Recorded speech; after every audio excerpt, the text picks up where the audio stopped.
Le député, la parole est à monsieur Joël Giraud pour le groupe RRDP. Vous avez 5 minutes, monsieur le député.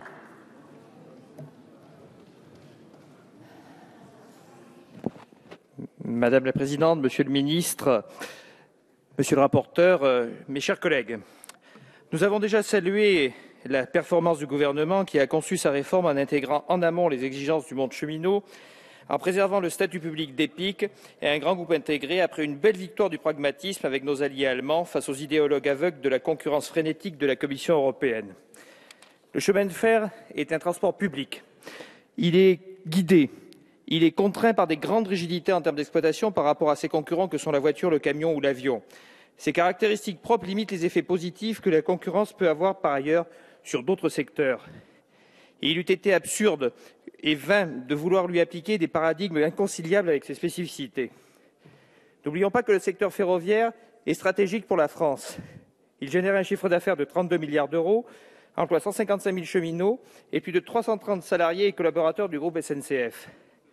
Pour surmonter le constat d'échec de son modèle économique et de la soutenabilité de sa dette de 43 milliards d'euros et le constat d'échec de la désintégration du gestionnaire de l'infrastructure, cette réforme était attendue depuis longtemps. Elle est d'ailleurs issue des longues réflexions menées par toutes les sensibilités politiques de notre hémicycle, puisqu'elle reprend notamment en grande partie les conclusions des assises du ferroviaire de 2011, notamment la gestion unifiée de l'infrastructure. Le volume et la technicité des travaux exigent une étroite collaboration entre les différentes activités de l'infrastructure et entre l'infrastructure et l'exploitation. Les députés du groupe des RDP sont favorables à l'architecture du projet de loi pour mettre en œuvre une distinction entre infrastructure et transport, mais pas une séparation.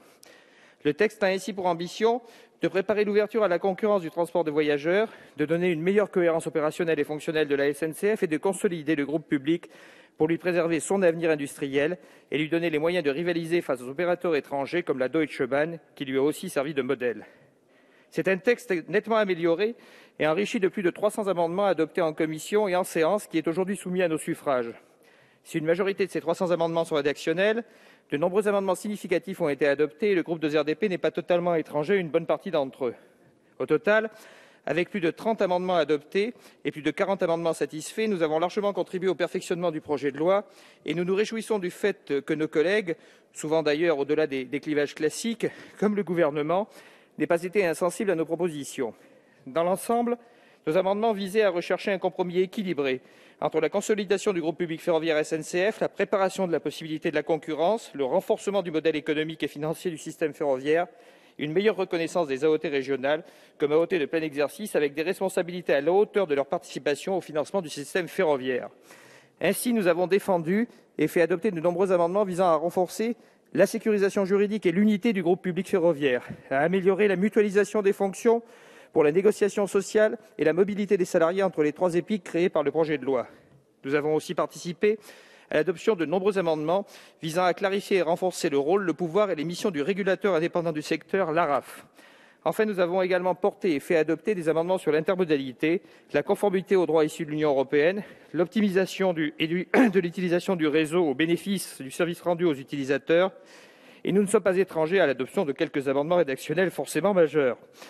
Que ce soit sur le rôle de l'État stratège, le groupe public ferroviaire unifié, les gares, le régulateur, le décret socle et la convention collective ou le rôle des régions, même si nous n'avons pas obtenu satisfaction sur toutes nos propositions, nous sommes globalement satisfaits par les enrichissements considérables du travail parlementaire sur ce projet de loi. J'en remercie d'ailleurs le ministre, ses collaborateurs, le rapporteur, ainsi que tous nos collègues sur tous les bancs de l'Assemblée, d'ailleurs pour le très bon déroulement de ces débats. Monsieur le ministre, vous l'avez compris, et ce n'est pas une surprise, vous pourrez compter sur les députés du groupe des RDP pour soutenir cette réforme.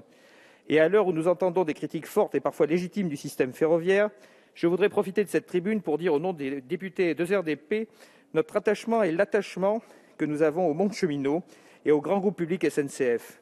Le chemin de fer français a une belle histoire, une tradition d'excellence, un savoir-faire réputé dans le monde entier et il est considéré comme un des meilleurs du monde. Si nous devons constater des dysfonctionnements afin de les améliorer, c'est ce que nous avons fait d'ailleurs au cours de l'examen de ce projet de loi, nous devons aussi réaffirmer que nous pouvons être fiers de notre système ferroviaire. Je vous remercie. Merci, monsieur le député.